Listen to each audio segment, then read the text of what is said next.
Up, Zach. Do we want to highlight Zach? Oh yeah, I will. Hold on a sec. Okay. Excellent. And so the presentation that is being shared here is really only two slides. The one is a picture of an ornament and the other is the picture of what I gave. So essentially this is going to be a mini talk about the sort of the three ghosts of Christmas past, future, and stuff. Like it was sort of the same sort of lessons as that, where I really needed to learn how to give appropriately and also receive appropriately. So on the next slide, this was sort of the what I got for a gift, and I still actually have it. It's like a nice, beautiful ornament, and it was a white elephant exchange, and I sort of felt at the end at getting it, it was sort of like because largely just because of the fact that I was unprepared for like the gift, because it was a white elephant exchange, and like it's, you never really know what you're going to be getting, and I was sort of unprepared. Don't worry about it, it's fine. For like the past couple of years, the previous years, I got a sort of like the white elephant of the white elephant gift. So it was the one where you have to keep it for a year and then re-gift it the following year, and I got that twice. So it was, so getting a ornament was something that I should have appreciated more, but I ended up just sort of like being very harumph about it because I saw other people that quote unquote got nicer stuff. And I didn't really at all consider the person that was giving it, who then came, like as soon as I got it, came up to me and was like, so what do you think of it? Very proud of himself for finding something so beautiful under budget, etc. And I just sort of like was, yeah, sort of squashed that as I then instantly regretted what happened. So yeah, that was, I learned how to appreciate more of what I had. You can go on to the next one and not worry about it. The slides are having issues today, but that's fine. So the where the white elephant thing was, it was actually to a coworker who had a motorcycle, whose kids had a motorcycle and mopeds.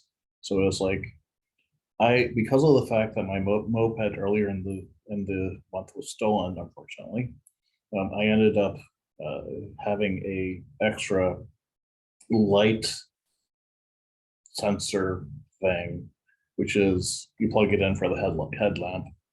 And I figured, like, I could donate that because it was like $50. I had no purpose for it at that point. And a gift card, and just sort of declare victory, because like no one's going to be able to guess sort of like what's in this huge box. And like I thought it would have gone okay, because like with the gift card and everything in it, someone would have been like, oh, okay, like, okay, it's weird, but I get it. Unfortunately, the person that I gave it to actually started crying when she saw it, because like she was expecting more of the regular Christmas type stuff. And it was just something completely out of left field that she was not prepared to see something that just didn't make sense to her, because she had no context about the boss being a love of motorcycles and everything. And like, so like, yeah. So it was a hard lesson all around, both on the giving and on the receiving that year. Like on the plus side, like someone did grab it and they appreciated the fact that I did have a gift card so they could use it. I have no idea what it ended up happening to the headlamp assembly, but yeah, that was the roughest of the rough holiday parties at my for that particular year. So It was a story. It embarrasses me to mention this, but it's all good. Like it's life. It's at this point. I tried to calculate it. I think I had that particular moped in 2008. So but it's something I still remember. So, anyways, I just wanted to share with that group that little story because I've really appreciated through this year seeing everyone else's contributions. So thank you. And yeah, that's sort of where I am at this moment. Yeah, that's sort of like my two thoughts. Be appreciative because you don't know what other people sacrifice for the white elephant gift, and if you can avoid giving the joke gift because you don't know who's going to get it, that may be the better call, but it's all good. That's really good points. And I think it's interesting you make the point about how I think we have culturally acceptable things, and sometimes, say if you were a bunch of like my husband, if you were to take him and and mesh him with a bunch of pinball people, well, if somebody gave them a component to a pinball machine and it was like, I don't know, not even useful anymore, it'd be like the joke and everybody would get it. But nobody else knows pinball, right? So it's not going to be the same. And yeah, having that awareness is a lot. I think I really like what you said about giving and receiving appropriately, but also getting another person's mindset and saying, hey, you know what, they took the time to really think about what I was doing and how we do it. And I think that's the key thing is sometimes we take things too seriously, but other times, you can sort of read into too much. And I'm really interested in hearing, because I have a few little gifts that I got for swag, and I wanted to give away, as we go forward, and we can discuss whether they're appropriate and if I'll make anybody cry.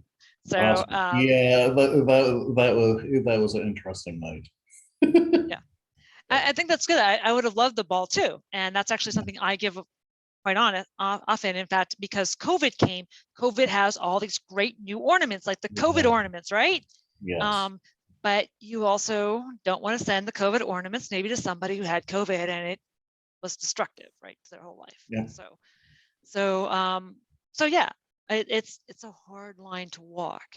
And I think the other thing is people have to have the grace of saying, hey, you know what, maybe they just don't get it. So that's okay too. So I'm going to move on to Marty. We can have unless anybody else had anything they wanted to add, because I don't want to dominate the conversation. I'm sorry.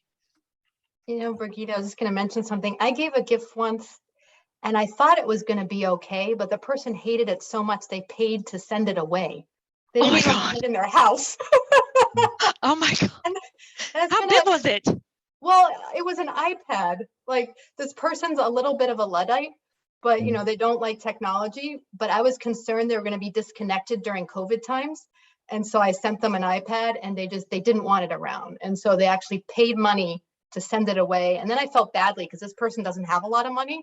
So I was just like, oh, geez, that was just the worst. Wow.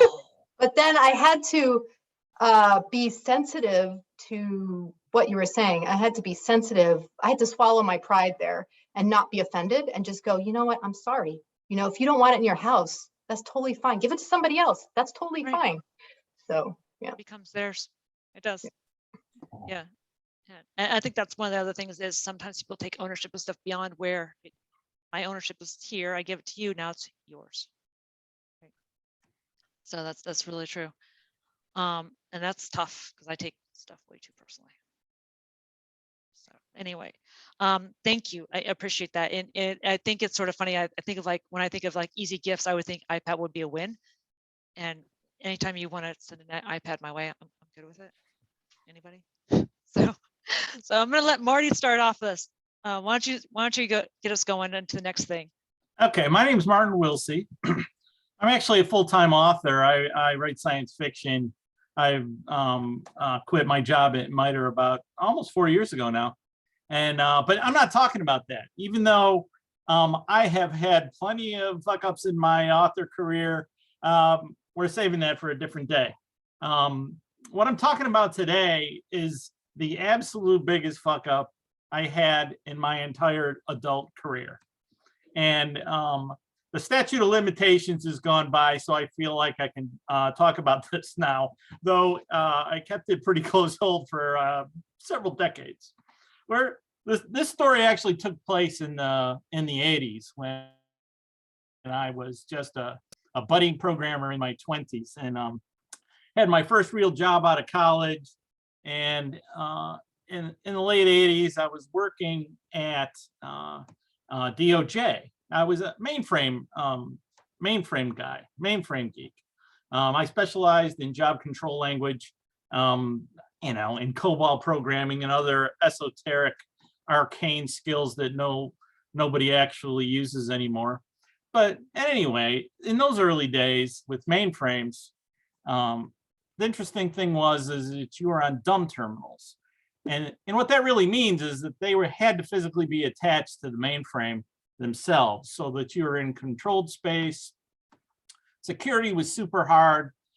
There was thousands of terminals on the DOJ system that I was doing my work for. I worked for a small Beltway bandit company, which shall remain nameless for this story. But this story, it's funny, it actually took place around Christmas. And one Friday on Christmas, it was in the early days before computers really had gotten sorted out what they should do and what they shouldn't do. And one of the facilities on this system is you could send emails to other people. And the interesting thing about these systems, and you won't find this any longer, one of the features that this system had, you could send somebody an email, and when they opened it, it would automatically invoke a script. I don't want to go into a ton of details about what can happen if that happened today, but it turns out that on this particular occasion, I was working on a project for the Department of Justice, Lands and Natural Resources Division, Environmental Crimes Section, which is pretty funny in retrospect, some of the stuff we had to do for them. And I had a friend that actually was working in a different building. And she and I would practice writing little script programs that would do funny things when you open an email. She was constantly sending me status reports, and I'd open it and it would do something completely fucked up in there.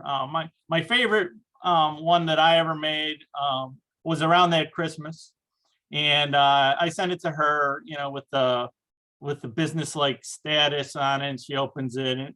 And you got to keep in mind that these dumb terminals, they weren't really full screen terminals. There's no mouse or anything. It would refresh the entire screen and paint it again so you could do ASCII art. I was really proud of this Christmas tree that I made that had this script that would go through. And I had to learn how to loop the script so that the lights could do blinky stuff and cool things like that. So she saw in the code how to actually use this feature in these scripts. So she started sending me stuff of the same vein that would do incredibly stupid things. And on this particular day, one of the really stupid things that we would do is try to be the last one to send one of these before we logged off, right? And so she sent me one that was incredibly obnoxious. And so I just, without thinking, I wrote a little 3-line script and I sent it to her. Well, I tested it first and it did exactly what I thought it was going to do. And I sent it to her, I logged off and I went home. This is on a Friday. So I come into work on Monday. I sit down and there's a Post-it on my, well, there's actually 2 Post-its on my terminal. One says, "System is down, drink more coffee." And the other one is from the president of the company. "Marty, come see me as soon as you get in." And that happened, it was a small company, so it was not an unusual thing. I was the guy for specific questions. You know, I would get invited to meetings where I would just sit in the back row. If something came up about JCL, they would be asking me a question. So that it was not unusual. So I go up to his office, and his secretary waves me right in. And I walk in, and he waves me over because it's obvious he's already on a conference call. So I sit down. I've been trained well to just sit down and shut up and to sit in meetings until somebody asks a question. And he starts introducing me to a few folks in there. And me being in my 20s, I have no idea who these people are that I'm being introduced to. One of them's name, and they seemed really casual. One of their names was Andy Card, and another of their names was Bill Sessions.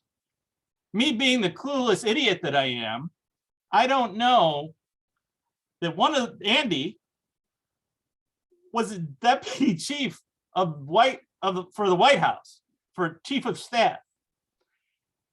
And this is William Sessions, who at the time was the head of the FBI for George Bush. So unbeknownst to me, my name loomed large on that morning's presidential daily briefing. It turns out the little program I wrote, it was just 3 lines, and it looped. And it echoed a message to the screen of the friend who shall be unnamed.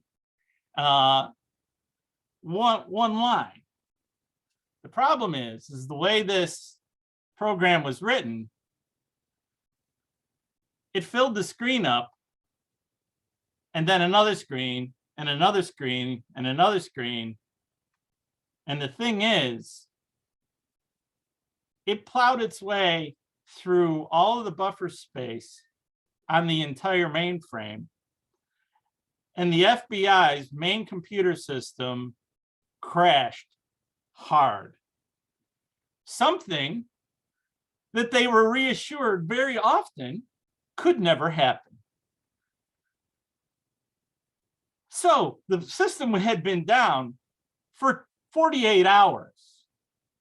This happened on Friday night. So in Sunday, in some part of Sunday, it finally came up, and they started looking at the logs. And what they found in there, that was all the buffer spaces were filled with one sentence. And that sentence was, "Don't start a war, you can't win." This was a message to my friend anyway. So all of these analysts at the FBI were telling their boss that this had to be a brilliant, evil hacker who found a hole in the system and crashed the entire thing. And they were worried that something was going on that weekend that they wanted the system down for.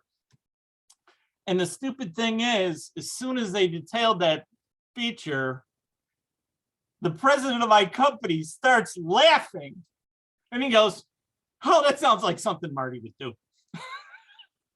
So I'm like mortified, and then I didn't realize none of us realized that there were about 30 people on this conference call, including the entire senior security staff at the FBI. Over the weekend, they had pulled my logins, they had canceled all my security clearances, and I was informed that somebody would be there to pick me up pretty soon because they were taking me down to the FBI downtown to have a little chat and explain exactly what happened. Okay. Of course, I'm scared shitless. Kid in his 20s, and the president of my company says, "Marty, don't worry about it. Just don't worry about it. We'll make sure nothing happens." So I go down there. And I tell them exactly what happens. I explained it to them.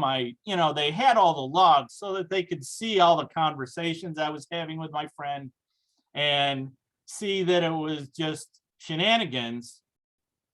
And then during the investigation, it turns out their senior IT staff knew about this bug and did not close it up because the analysts like opening their email and having their daily report run automatically and displayed to them.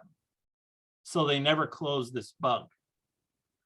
So my career was saved. It took them a week to feel secure enough to give me my login credentials back. But here's the really interesting part. This fuck up turned into kind of a good thing for Marty.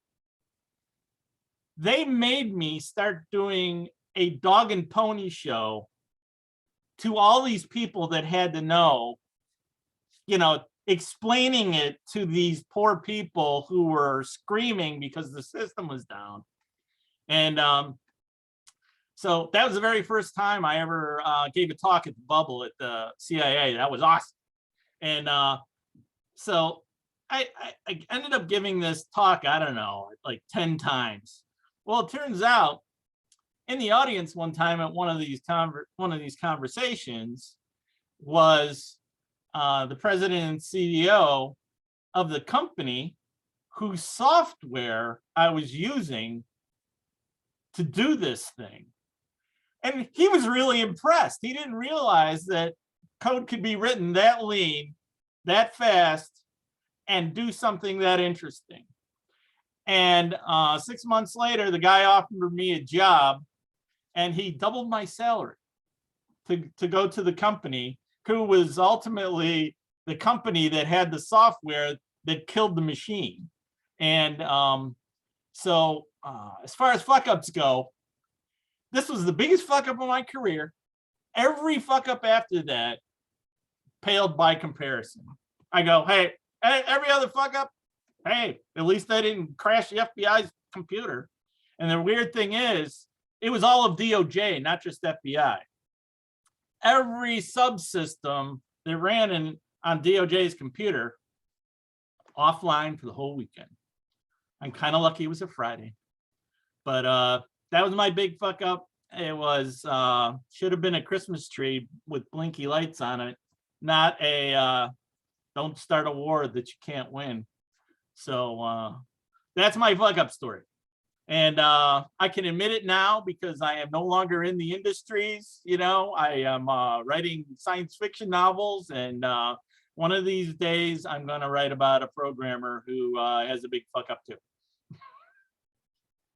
That's awesome. Jax, what are you? I imagine your brain is going 1,000 miles a minute as a cybersecurity advisor.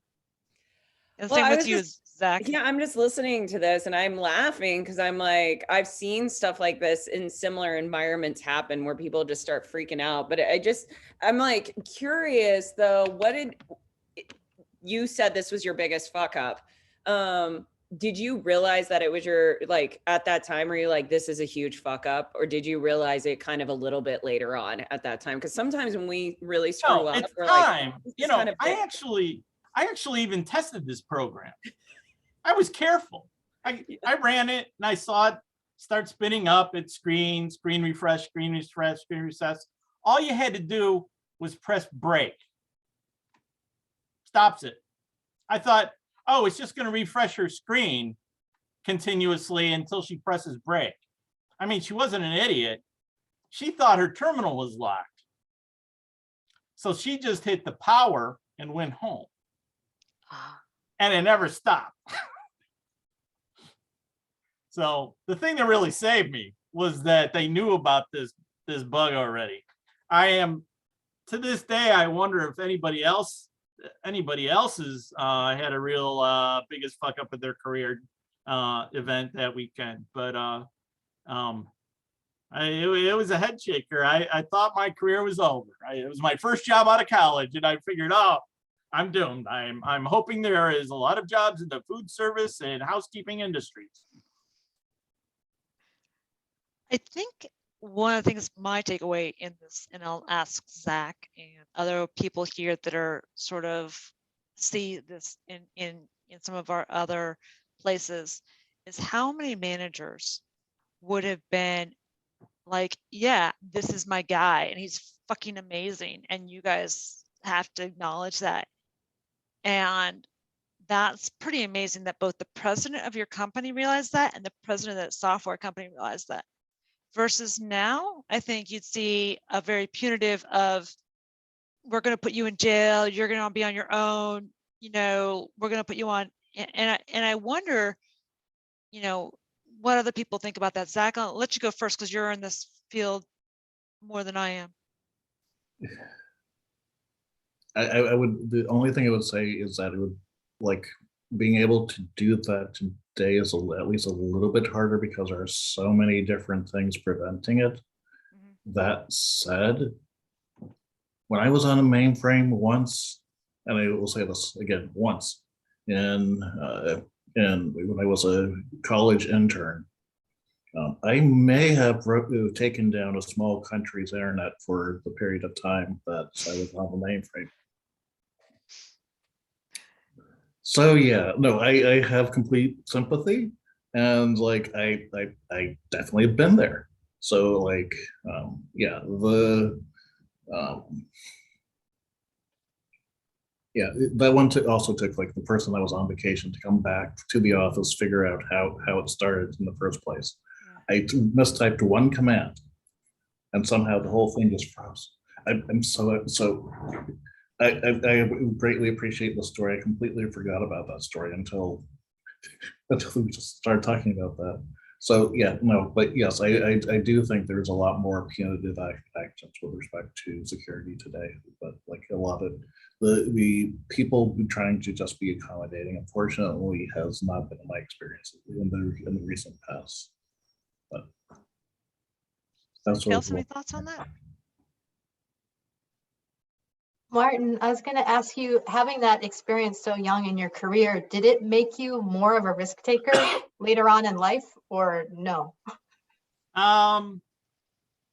More a risk taker? No, I don't think so.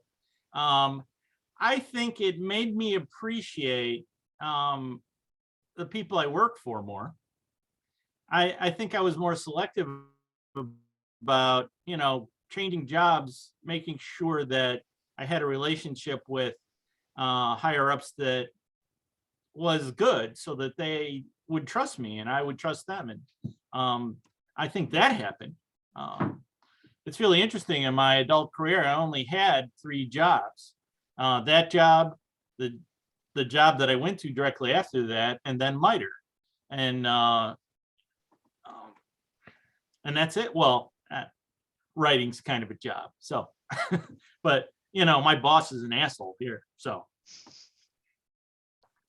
yeah, so I make a mistake now. Come on, Marty, I love your cats. They're not an asshole. Yeah. So, yeah, my mistakes now, you know, just cost me money. That's all. Anybody else have any thoughts on that? I gotta say, like, you got some awesome thing. Jax, you had something? I do. It's on that, but it's not on that. I'm very curious, and you can answer it later, Marty, but I'm like, my mind is like, okay, you had this successful career in technology. Why writing? Like that's the elephant in the room right now for me. Cause I'm like, now you're a writer full time. You didn't want to stay in technology. I mean, look at all the emerging technology and everything that's taking place right now. And you decided to go writing. That's an interesting story. I can give you the Cliff Notes version. I always wanted to write a novel. I mean, there's millions of people that want to write a novel. And so I decided to. A whole bunch of planets aligned where my brother died, you know, and that got me thinking about a bucket list. I had a really severe back injury, and that forced me into my recliner all the time. And it's amazing how fast Facebook and Netflix got boring. And so I wanted to write one, so I started writing one. And when you do it for a couple hours every day, suddenly I had a novel. And that was like right in the beginning when self-publishing was a viable thing. And to my great surprise, my first novel was published on March 31st of 2015. And to my great surprise, it was less than 3 years later that I was making enough money to be able to quit my very lucrative job at MITRE. And the interesting thing is, my wife also had a 6-figure job at Geico, and she got to quit too. So basically, we both got to retire 8 years early. That's how we look at it. If But I I would never say saw- that you do take everything you know about emerging technology and roll that into your science fiction. So I do. you take And the it- best and it- of what you do. Yeah, it's interesting. I still have to submit my my writing for approval. There's a publication review board that I think they just rubber stamp stuff. I don't think they read anything except the synopsis anymore. But yeah, it's fun. It turned out to, to my great surprise, to my great shock, people started buying it, and a lot.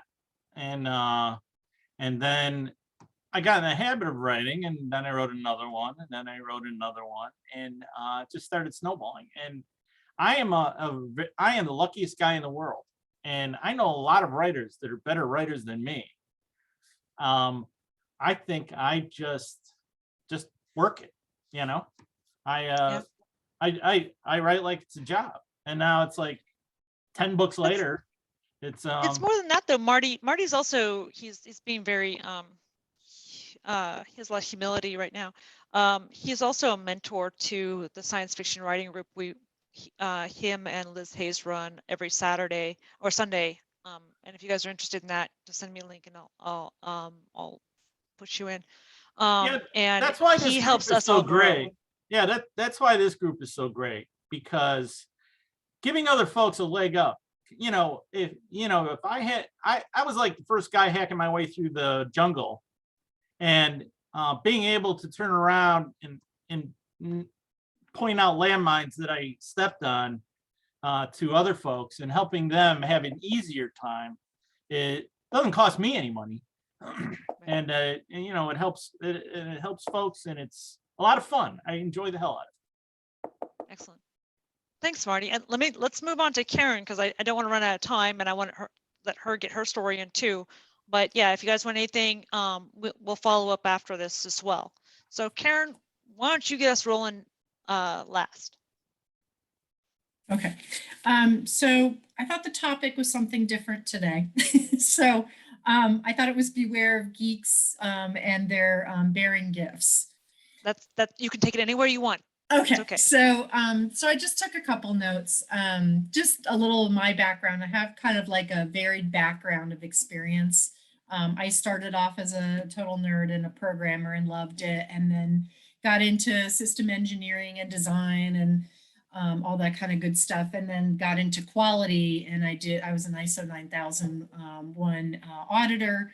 And now I kind of do a little bit of everything in the IT environment. I write process, I do policy, I do strategy, risk management, just a little bit of everything. And I'm a tools person too. I'm all about tools. So I'd say, like I got a couple of examples. I won't go on and on, but when I thought about the topic, and I thought the topic was beware of geeks and bearing gifts, the first thought I had was, well, what's a geek? Everybody, that term is a little more common today, especially with the Geek Squad, with Best Buy, and there's a lot of jokes about that. And I looked it up in the dictionary, and of course, the first definition is about somebody who's technical and passionate about what they do, and they have a specialty and all that kind of good stuff. And then it kind of goes downhill a little bit. Some people are geeks at their hobby or their knowledge of history or whatever that is. In any case, it's always about passionate about something that they know. And so I find that with the geeks, some of the pitfalls, just quickly, is that they'll allow scope creep to happen in your project.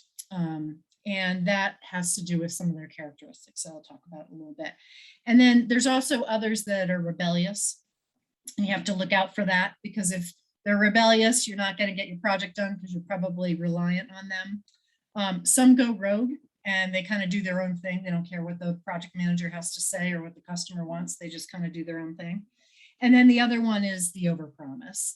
So you kind of hang your hat on, you say, hey, we're all professionals, they said it was going to be ready tomorrow or whatever it is, 2 weeks from now.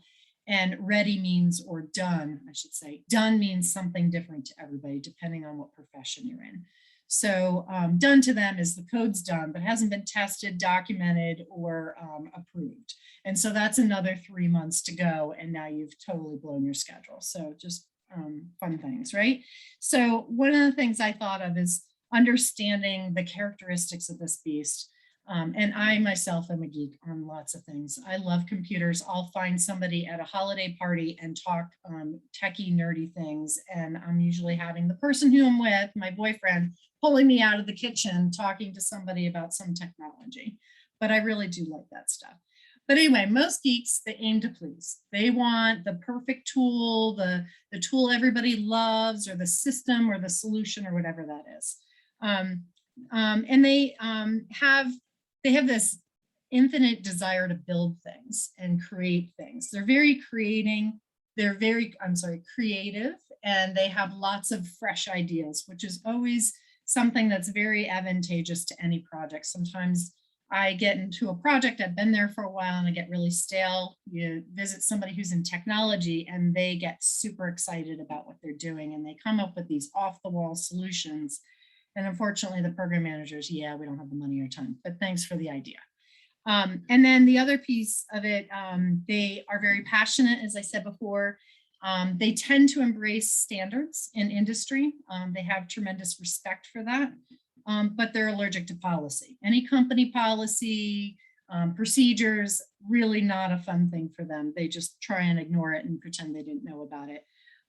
Don't usually like management, because management usually curtails their creativity, and the timeline is always shortened for what they get to do, which they love doing, and they're not great schedulers. So I think, like with any approach to a team that I have, I like to know who my resources are. Resources are people, or it's information, or it's tools. It could be a whole array of things. And I like to get familiar with what my resources are, and I reach far. So when I start on any project, I look for all the resources available to me. And then I start thinking, how can I apply those to the project or what I'm trying to accomplish? One key takeaway is that I don't ever try and ask a resource, whether it be a tool, a system, a person, a policy, whatever, to do what they're not talented to do, or what they were designed to do. You will have failure, you'll probably have failure, or an unhappy person, they'll leave. And then that, or they're disgruntled, and the whole team is like kind of in a bad state because there's one person that's not so happy. Where was I now? So anyway, so when I look at that, first thing I feel like when I'm working with geeks, I have to understand clearly what my mission is. Because if I just kind of glaze over it, those geeks and those people that are really intense on whatever their talent is will take it off on a tangent, make this what they think is this amazing whatever. And it's way beyond what you need, or what you can afford, or what the timeline allows. And then knowing your geek, what are they specialized in? What's their temperament, and how do you manage that? So a couple examples of where, like for scope creep, I was working for a commercial company, and the person who started the company couldn't get any loans. He took out, I think, 10 credit cards to start his company, and God love him, he was able to do that. So he had about 5 software projects, and they were his babies, and he really wanted them to succeed, and he had federal customers for them. The only problem is that the customer kept asking for more and more, and the programmers wanted the perfect solution, and the project manager was at a loss. And so I came in as quality and effectiveness, and I said, you got to rein it in, phase it out, and it doesn't mean that you're telling the customer no. It's just, this is what we can do in this time frame. We want to give you something that you can get your hands around, and then we can move on from there. So it's finding that compromise, and then it's going to be some compromise between a customer and the programmers and the management, so that you have like a happy medium among all of them, and then you'll have success from there. Another example of some of the behaviors is rebellion. I was working at Lockheed Martin, and I was just this, I tend to take on these positions where I have no authority over anybody, but I have to complete things and I have to task people with things.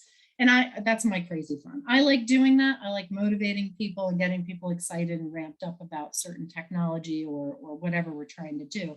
So this group, we had a large program. It's multi-million lines of code, and Martin, it was on a mainframe and with dumb terminals. Thank God I didn't have to deal with that. I was on the Sun workstations in Unix, thank God. But it was dog slow and it was really inefficient. Anyway, so they wanted somebody to come along, develop a tool that would capture the relationships of the data that were in these data tables, which were big then, but not so big now. There was probably 50 tables and they had, I don't know, a couple 100,000 entries or rows in them. And so what they did was they would document it in a paper document, and the relationships between these, so that they could, if they changed a scenario in the system, they would know how it would react. And so of course, as soon as the paperwork was delivered, it was out of date in a day. So they wanted a tool to be written, and it was a lot of work to write it. So they wanted a tool. I was the lead, team of 2, me and one other technical guy. And we were to find the requirements among the whole team of people. There was about, I don't know, 40 people or something. There was probably 200 developers. And then we had to go out, collect the requirements, and then come up with this tool and develop it. Well, what we didn't know was that there were some developers on the program who had already tried to do this and they failed. So they were already pissed off that somebody was coming in behind them to fix their sort of their mistake. So that was really awesome, but we didn't find out that until, I don't know, a few months in. So everybody was, fighting us tooth and nail. They didn't want it. They didn't want change. Who were these people? We didn't know them. We didn't trust them. So I said, all right, what we need to do is have a way for them to air out their concerns. I called them bitch sessions, but not out loud, of course. So I would have them once a week, and we had a room full of probably 20 people. And there was one individual in particular, a senior kind of analyst programmer type, who had been on the program since its inception about 15 years earlier. And he was like the heckler in the room, just ripping me apart. Things aren't right, things aren't done right. I said, listen, we've documented everything. So what we learned is that we needed to be honest. We needed to give them a platform to air their concerns. And then we needed to be realistic with them and transparent. I said, I'm a team of 2, me and I forgot the other guy's name, Joe. We're doing the best we can. We've got to deliver, and we've got management asking us to do certain things. And we have documented everything. We have all your concerns here. So several weeks of Mr. Heckler coming at me, he actually went to my boss and complained about me. Said, they're not doing a good job. We don't like what they have, on and on, right? So as time went on and he saw that we were slowly picking off the list of things and it wasn't so bad and we weren't the evil people coming in to take over the world, he kind of turned it around. And what I found was that when you have a few people that are strong in a group that the rest of the group trusts and respect, if you gain their respect, then the rest of the team will follow. That's one way I get the team to accept what I'm doing, the change that I do. And I do a lot of organizational type changes. I make a lot of cultural changes, not necessarily organizational, but the way of things are, the way people do things, the way they execute their jobs, or the way they document or store their data, or whatever it is. I come in and I do the change, and I appreciate the fact that they don't like change, and neither do I, but I invoke it. So anywho, so as time went on and they learned to appreciate what we were doing and what we were up against in the team of 2, that's all we had, that heckler did turn it around, and he went back to my boss and thanked him for the team and the effort and the transparency. And that level of respect and acceptance is not something you can ever force on any team. You'll never get it. I don't care what you throw down their throat or what carrots you put out there.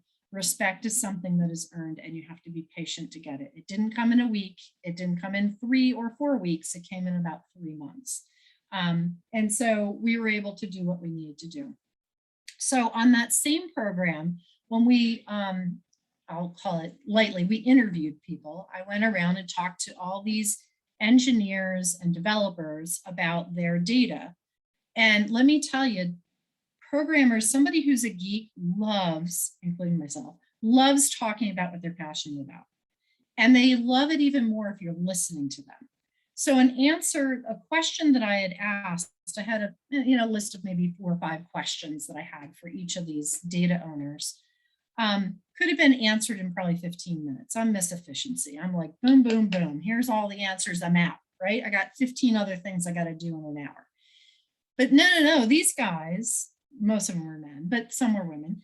They want to talk about how they got the data and these formulas. And these guys were physicists and aerospace engineers, way over my head. I'm computer science and I'm techie, but I didn't know the technology they were talking about. And I had only been on this project for probably a year and was new to the company as well.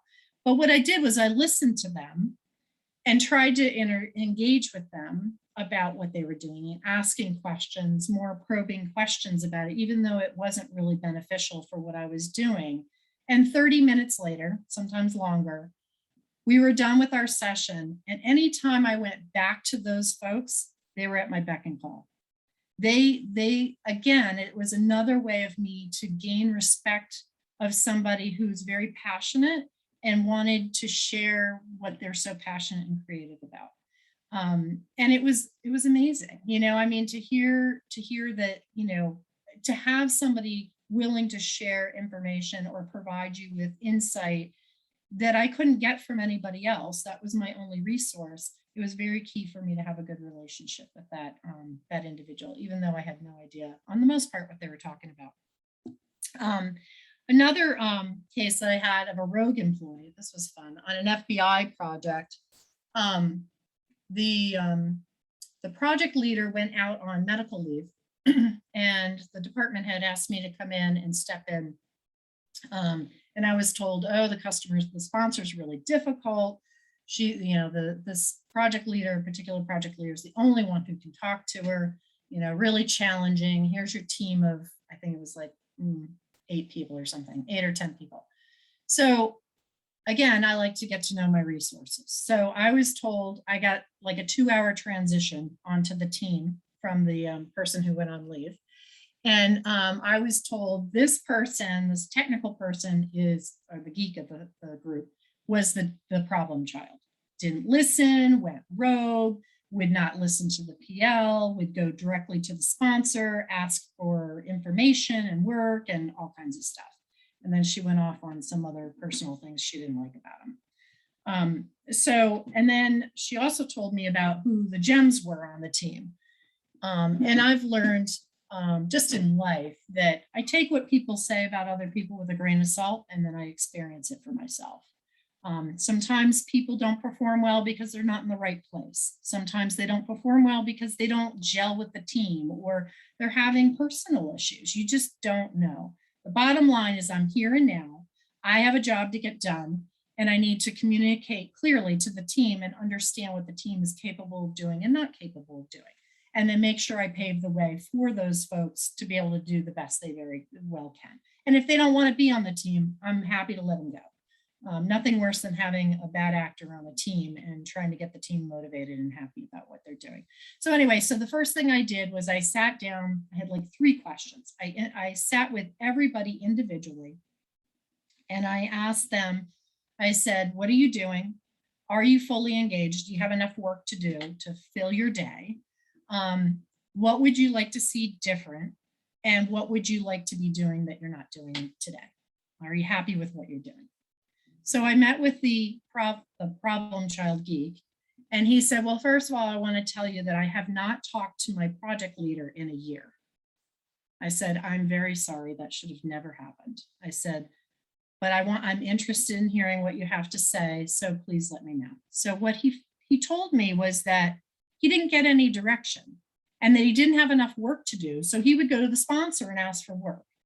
And as most geeks, they want kudos. They don't need huge kudos. They don't need, huge bonuses. Not that, we won't accept them, but just a thank you or a recognition or, a gift card to the cafeteria would do it for most geeks, right? They want to know that they're doing a good job and that they're appreciated. So that's where he was at. He didn't get any feedback. He was very talented. He had a skill that we definitely needed on this project. And to me personally, I don't have to like everybody at work personally. It's professional. And not that I'm cold-hearted or anything. Certainly I have friends. But first and foremost, it's a professional environment, and we all should do our very best with the talents that we have. And if we want to expand those, I can help you do that. If you don't, I'm good with that too. I just need to know where you are so I can meet my schedules, right? And be in the bean counter. So we had a good talk, and most of the people in the group told us that the 1.5 to 2 hour meeting, staff meeting every week was too long and they got nothing out of it. Good feedback. So, and a lot of them were floundering with direction and what to do and how to do that. So then I met with the golden child of the group, and she actually ended up being the problem child of the group, which was very interesting because she wouldn't collaborate. This is a MITRE project. Didn't collaborate. None of them went back to MITRE. None of them did reach back. None of them did classes. They were all, as I said, not MITREized.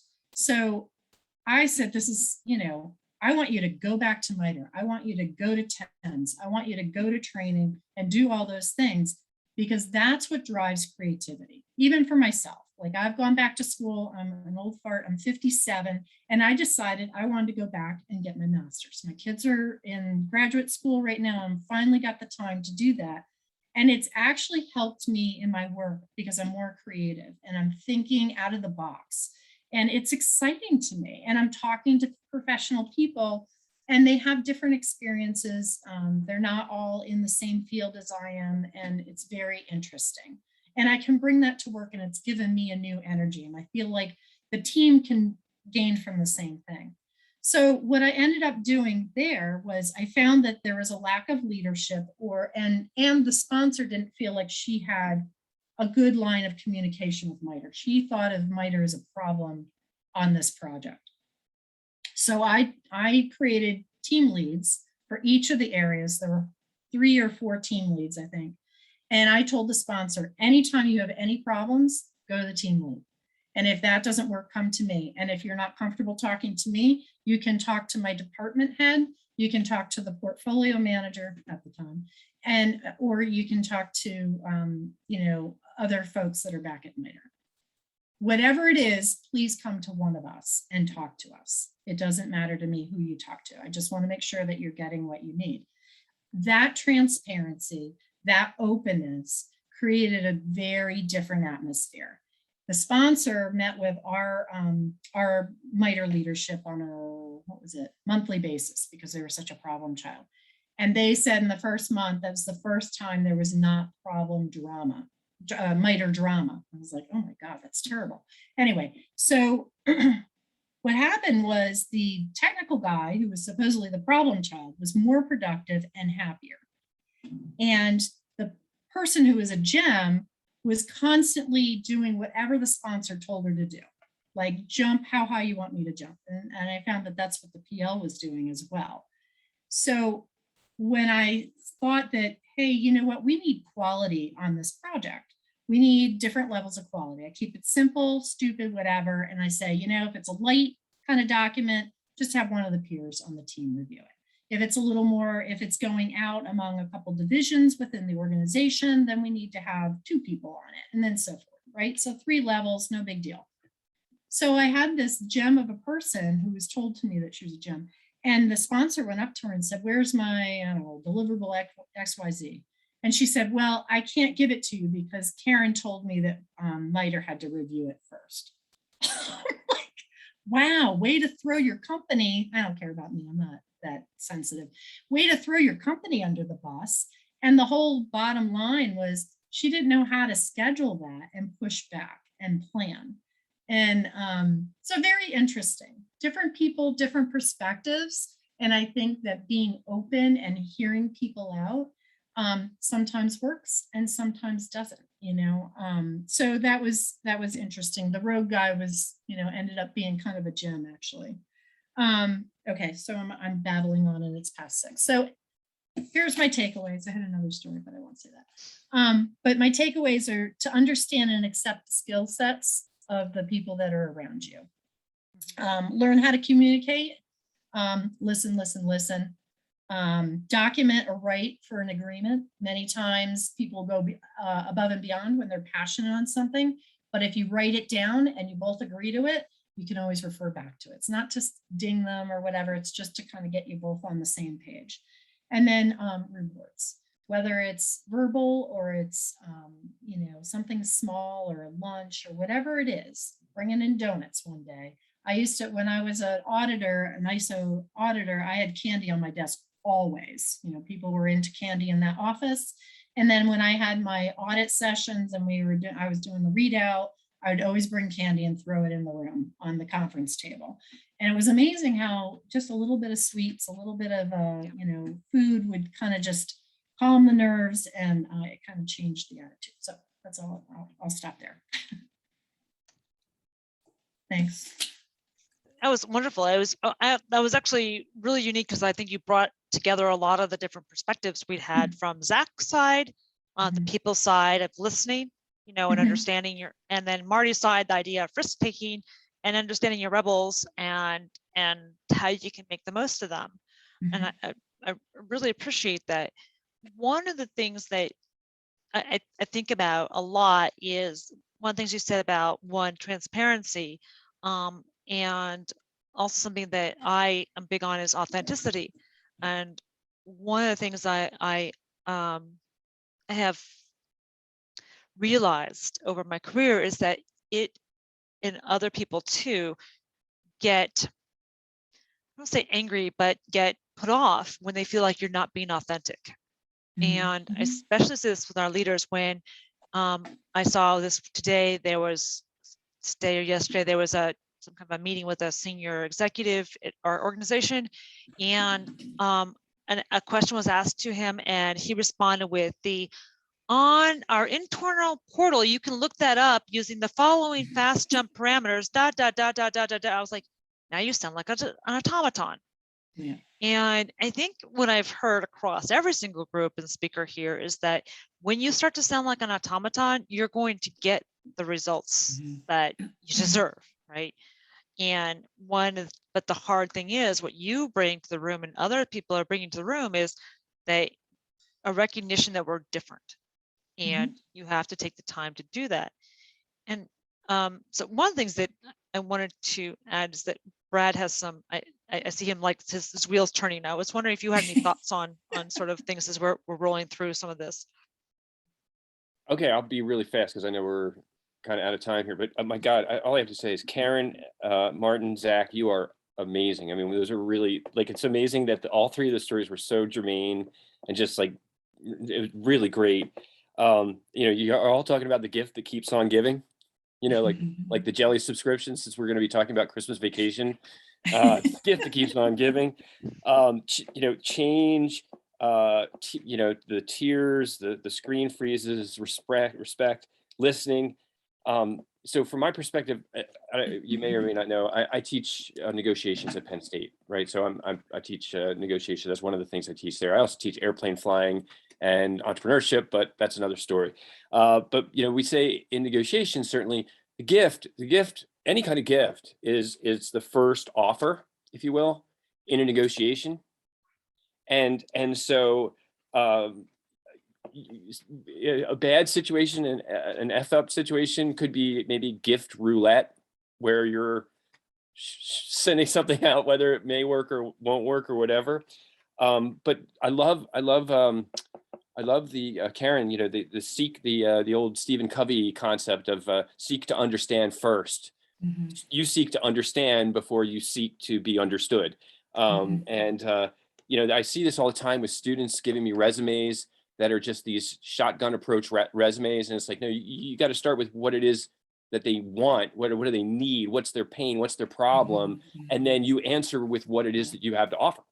Because if you're just going to just send stuff out there, you know, that could be a what I like to refer to as an exercise in mental onanism, right? You know, it's like just throwing stuff out there for your own benefit. You know, in flying, we teach, you know, you plan the flight and then you fly the plan. That's how you do this. And just to kind of end here, because you know, we're kind of thinking here, the automaton, you know, giving out the gifts or giving out the thing is, you know, the perfect fit is what you were all looking for, it sounds like. And in some respects, unless you've really done your research and you've really planned the flight, it's a luck situation. But I just have to end this with Seneca, my all-time philosopher friend. You know, luck happens when opportunity meets preparedness. And I guess that's kind of to me, I guess the gestalt, the underlying concept here of what we've all been talking about. And wow, I'm so interested in what you all had to say. It was fascinating, really fascinating. Yeah, it's really exceptional. Thank you all for stepping up. I know this can be painful and for some more than others, and you guys did a great job. And I always say that I never know what I'm going to get, but it's always great. So I appreciate this. So I have to say, like, Yolita like lit up the room really, literally. So I have special swag for her. You can't read it. It says, "I'll make better mistakes tomorrow." So I got some swag. And for the speakers, I've got you some swag too. I've got a couple different things. I've got fuck up nights. I'll make better mistakes tomorrow. And these are like, they're both like bottle openers and other stuff. So, and because you guys, it's Christmas time, I am going to give you one of the Consumer Reports worst toys, but actually has the most money. It's a fidget spinners. So That's awesome. just goes to show that, you know, just because it's the worst toy ever doesn't mean it doesn't make a fuck ton of money. Cats love them. I have Really? seen many videos of cats that love the spinners. Yeah. Excellent. And they have multiples. They have all different types. Yeah. I haven't seen that. So yeah, so we're set to go. Thank you so much for your time. I really appreciate it. It was amazing. Thanks. This was fun. And yeah, I really had fun. And so please join us next month. We're talking on Apology Not Accepted, which I am really good at. My husband, I apologized one day. He was like, I feel like there should be like some kind of large number of fireworks going off because Brigida actually apologized. And I was like, I apologize all the time. So next month is Apology Not Accepted. I've got I think a 1 or 2 slots open still, and then I've got some other things coming up. But please feel free to invite other people. Give me feedback on what's working and what's not. And we're going to try at some point to move out and maybe have an in-person one. So, and then we'll live stream it out. So give me a heads up as to interest in that. So thank you very much, Carmen. You were sort of quiet. Whitney's name was, you know, I saw some chats, but please feel free to chime in at any time too. Thank you so much for everybody. Thank you. So thanks. See you later. Also, have a great one. All right, you Happy too. Bye-bye. holidays, everyone. All right, Bye. bye. Happy holidays. All right, Laura.